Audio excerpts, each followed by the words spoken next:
My name is Corey English, and this is my final project video for art lecture.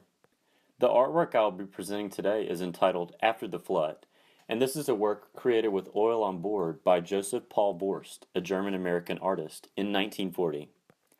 This work is located in the Crystal Bridges Museum in Bentonville, Arkansas. This museum is highly renowned for its collection of American art. For some historical background on this piece, it is meant to portray two occurrences of flooding in the Mississippi River Valley. The first in the spring of 1927, taking place in the Mississippi River Valley, and the second in the winter of 1937, taking place in the Ohio-Mississippi Valley. The significance of this painting is found in its message.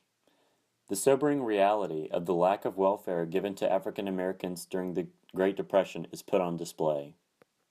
The emotions towards the aftermath of the floodings were used in this work to highlight the ongoing struggle for life. Joseph Paul Vorst studied art at the National Academy of Berlin. He immigrated to the United States after his service to Germany in World War I. A great deal of Vorst's work was created during the Great Depression, a time when the hardships of individuals could be adequately represented through art. He was an activist working together with his church organization, the Church of Jesus Christ of Latter-day Saints, not only to evangelize, but also to make social injustices known. In analyzing the piece through the formal elements of art, one of the first attributes to be noticed is the coloration and the background. Behind the subjects lies a vast expanse of open skies and land. The landscape extends back for what seems like miles and can be characterized by a lack of life or any living element, excluding the subjects. The subjects are slightly naturalistic, resembling what actual individuals might look like. The water protruding beneath and behind the subjects gives the work a sticky feel. The art provides a soft feel with smooth, rounded edges about the subjects. The piece lacks any bright, intense colors, but instead exhibits softly shaded tones and low-intensity colors, suggesting a dark, depressing mood. The depressing and somber mood can also be deduced from the expressions found on the faces of the subjects. The lack of any expression could suggest a physical indifference to the situation they find themselves in. In utilizing the methodology of psychoanalysis, certain additional aspects of the work are illuminated.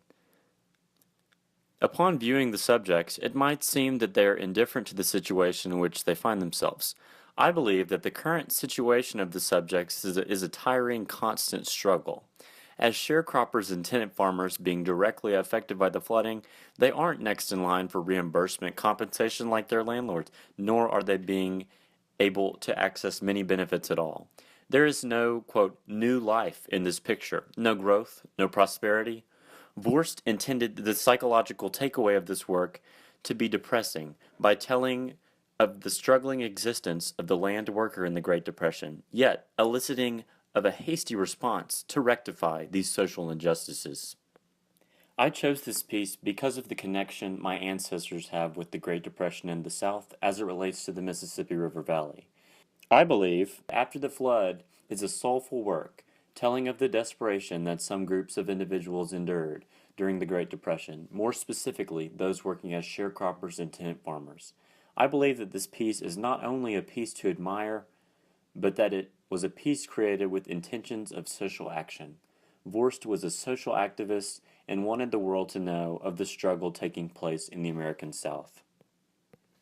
Thank you for joining me. I hope that the viewers at some point will get to go to Crystal Bridges to visit this piece because it is remarkable, and there are also many other great pieces in that museum and around the area.